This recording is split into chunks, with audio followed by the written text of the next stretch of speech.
राधे राधे दोस्तों, मेरा नाम है गजेंद्र पाल राठौर और स्वागत है आपका जीपी स्टोरी हिंदी चैनल पर। आज हम शुरू करने जा रहे हैं एक नई बुक समरी। बुक का नाम है the little book of common sense investing.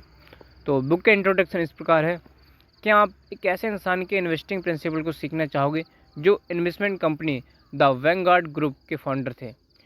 ये इन्वेस्टमेंट कंपनी $5.3 ट्रिलियन का एसेट मैनेज करती है। जी हाँ, आपने बिल्कुल ठीक सुना, मिलियन नहीं, बिलियन भी नहीं, बल्कि $5.3 ट्रिलियन।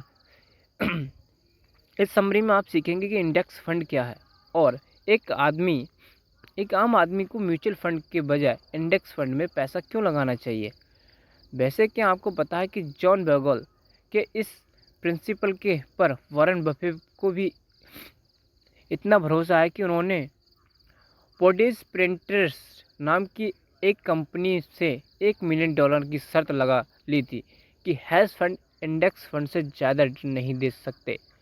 अब आप सोच रहे होंगे कि हेज फंड और इंडेक्स फंड क्या भला है, तो चिंता मत कीजिए, हम ये सब आपको इस समरी में एक्सप्लेन करने वाले हैं। ये आपकी लाइफ की सबसे इम्पोर्टेंट समरी हो सकती है, इसलिए इसे ध्यान से और पूरी तरह सुनिए। तो इस बुक में हम ये जानेंगे कि इंडेक्स फंड कैसे म्यूचुअल फंड से बेहतर परफॉर्म करते हैं। पहले हम आपको इंडेक्स फंड, फंड मैनेजर और म्यूचुअल फंड के बारे में बताएंगे। तो बिना देर किए शुरू करते हैं। देखिए, जब भी एक कंपनी बनती है तो उसे ग्रो करने के लिए पैसा चाहिए होता है। पैसा इकट्ठा करने के लिए एक तरीका तो ये है कि वो कंपनी का कुछ हिस्सा शेयर में कन्वर्ट कर सकता है। मान लीजिए कि कंपनी का 10% 1 लाख शेयर में बदल दिया जाए, तो इसका मतलब कि कोई उस 1 लाख शेयर को खरीदता है तो कंपनी का 10% का मालिक बन जाता है।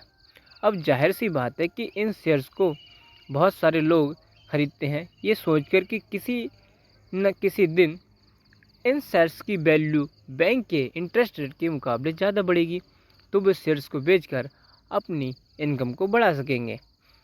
अब जो लोग इस इंडिविजुअल कंपनी खुद नहीं ढूंढ पाते, वो फंड मैनेजर के पास जाते हैं, यानी एक ऐसे इंसान के पास जिसे इस कंपनियों के बारे में नॉलेज है। ये लोग ऐसी कंपनी ढूंढने में माहिर होते हैं जो फ्यूचर में अच्छा रिटर्न दे सके। अब आप सोच रहे होंगे कि अगर हमारा पैसा डूब गया तो? इसका रिस्क कम करने के लिए फंड मैनेजर लोगों के रुपयों को एक कंपनी में नहीं बल्कि कई अलग अलग कंपनियों में इन्वेस्ट करते हैं। यानी हमें सिर्फ पैसा देना है। मान लीजिए कि आपने 1 लाख दिया, मैंने 2 लाख दिया और भी दूसरे लोगों ने अपने अपने हिसाब से पैसे दिए, तो फंड मैनेजर सारे पैसों को अलग अलग कंपनियों में लगा देता है। उससे जितना भी फ़ायदा या नुकसान होगा वो हम सब मिलकर झेलेंगे। इसे ही म्यूचुअल फंड कहा जाता है। इंडेक्स फंड भी कुछ म्यूचुअल फंड की तरह होता है, लेकिन उसमें पैसा फंड मैनेजर की मर्जी की कंपनी में नहीं बल्कि पहले से बनाए गए कुछ रूल्स के बेसिक पर पैसा लगाया जाता है।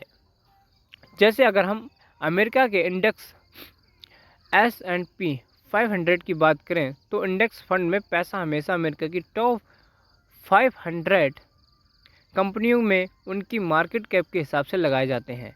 वैसे ही इंडिया में निफ्टी 50 नाम का इंडेक्स फंड है, यानी अगर हम इंडेक्स फंड में पैसा लगाते हैं तो वो हमारे पैसे को इंडिया की टॉप 50 कंपनियों में उनके मार्केट कैप के हिसाब से लगा देंगे।